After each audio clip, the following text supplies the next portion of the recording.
The Trials and Triumphs of Bill Gates. Chapter 1. The Young Tech Visionary, a boy obsessed with computers. Hello, my amazing friends. Today, I bring you a story that is not just about success and technology, but about perseverance, innovation, and determination. This is the inspiring journey of Bill Gates, a boy who had big dreams, faced challenges, and turned his passion for computers into a revolution that changed the world. Are you ready to explore his journey? Keep a notebook with you, as we will not only learn about Bill's life, but also improve our English vocabulary along the way. Let's begin. On October 28, 1955, in Seattle, Washington, a baby boy was born into a loving and supportive family. His full name was William Henry Gates III, passed down from his father and grandfather. But no one in his family could have imagined that this small boy, known to everyone as Bill, would one day change the world. Bill's family lived a comfortable middle-class life. His father, William H. Gates Sr., was a disciplined lawyer who valued hard work and education. His mother, Mary Maxwell Gates, was an intelligent and kind woman who worked as a teacher and later served on corporate boards. Both parents encouraged their children to think big and work hard. Even as a baby, Bill was different. His parents often joked that he could stare at something for hours, trying to understand how it worked. This curiosity would become his greatest strength. From an early age, Bill showed signs of brilliance. He loved books, any book he could get his hands on. By the age of 7, he was devouring books on science, history, and even law. His favorite place in the house was the small library, where he could sit for hours with a book in his lap, lost in a world of knowledge. But school was a different story. Bill often found lessons too easy and unchallenging. He didn't like following strict rules, and his teachers often complained that he was restless.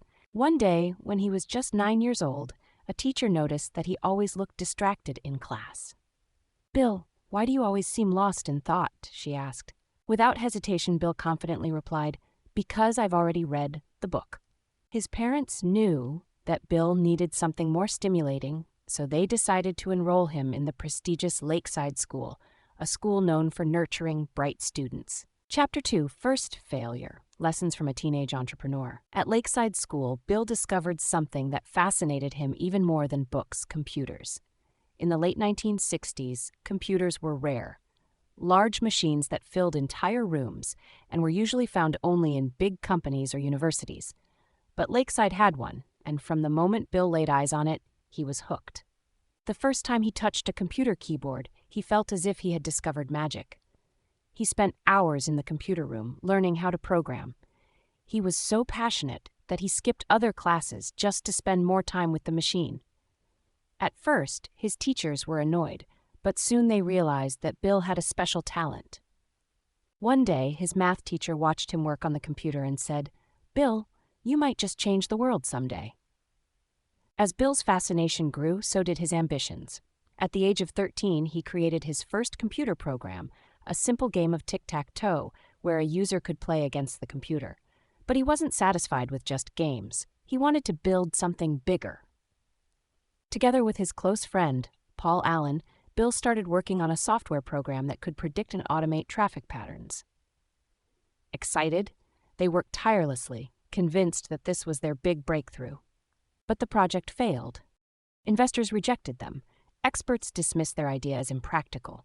One businessman bluntly told them, "This will never work." The rejection stung. Bill felt humiliated. Was he wasting his time? Should he give up and follow the traditional path, go to college, get a degree, and find a stable job? Bill spent sleepless nights wondering if he had made a mistake. Have you ever felt that sting of failure? That moment when your dreams feel impossible? Bill faced it too, but instead of quitting, he made a choice that would define the rest of his life. Chapter 3, Harvard and the Crossroads. Bill's parents had big dreams for him. They wanted him to attend Harvard, one of the most prestigious universities in the world. And he did. But deep down, he knew he didn't belong.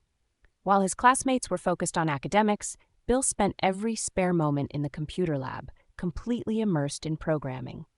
Then one day everything changed. Paul Allen ran into Bill's dorm room, breathless and holding a magazine.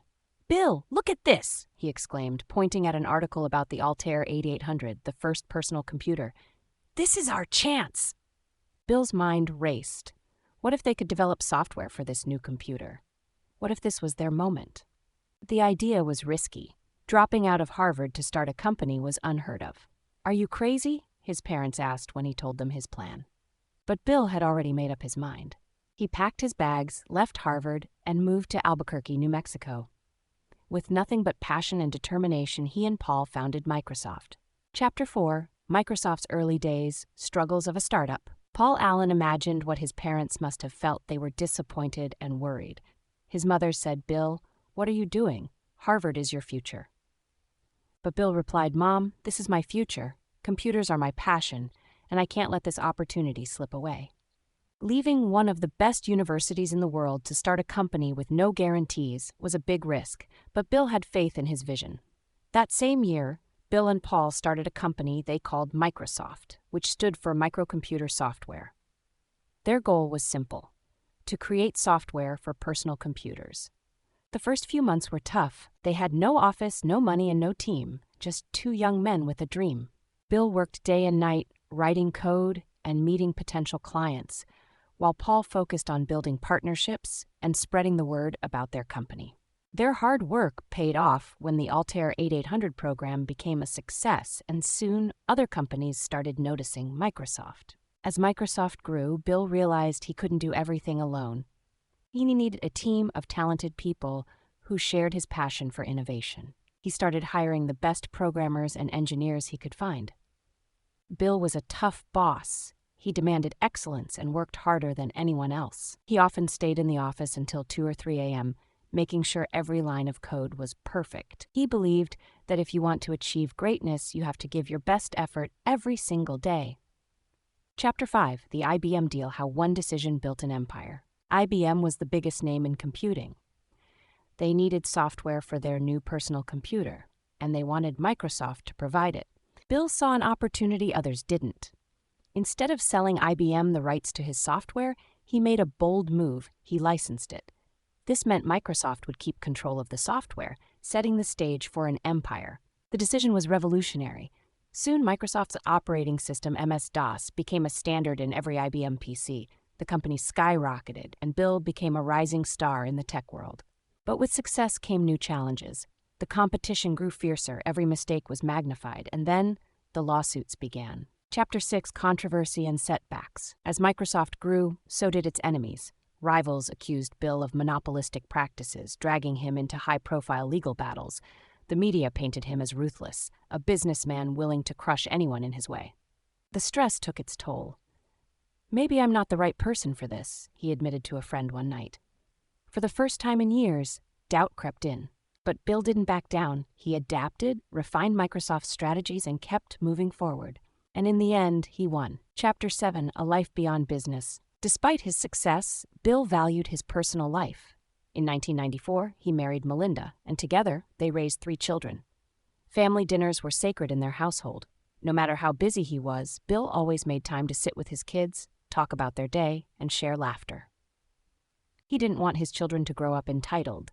Instead, he wanted them to understand hard work and generosity. Chapter 8: Life After Microsoft, A Legacy of Global Impact. Bill Gates believes in staying curious. He says, "No matter how busy you are, make time to learn. Learning is the best investment you can make." After stepping down from Microsoft, Bill dedicated himself to philanthropy. During the COVID-19 pandemic, his foundation donated billions of dollars to develop vaccines and distribute them to poor countries. He didn't just build a company, he redefined what success means. For many, success is wealth, fame, and power. But for Bill, success is about impact, the difference you make in the lives of others. His Bill and Melinda Gates Foundation focuses on solving global challenges like climate change, education, and eradicating diseases. By 2023, Bill had donated over $50 billion, inspiring others to give back. In 2010, he and Warren Buffett launched the Giving Pledge, encouraging billionaires to donate their wealth to charity. Today, more than 230 billionaires have joined. Despite personal challenges like his divorce in 2021, Bill remained focused on his mission. He says, "Life will test you in ways you can't imagine, but every challenge is an opportunity to grow." His key lessons: dream big, embrace failure, value time, stay curious, and be kind. Bill Gates' story teaches us that greatness isn't about where you start, it's about where you're willing to go. Bill Gates' story, what we can learn. Bill Gates' life isn't just about computers or money. It's about never giving up, believing in yourself, and turning failure into success. He faced rejection, he made mistakes, he lost money, but he never quit. What if Bill had stopped when things got hard? The world of technology would look very different today. His story teaches us one powerful lesson. Success isn't about luck. It's about working hard, learning from failure, and refusing to give up. So what about you? Will you stop when challenges arise, or will you push forward and create something great? The choice is yours. If you like this video, give it a thumbs up. Each video will help you learn English in a fun way, so don't miss out. Watch another one now.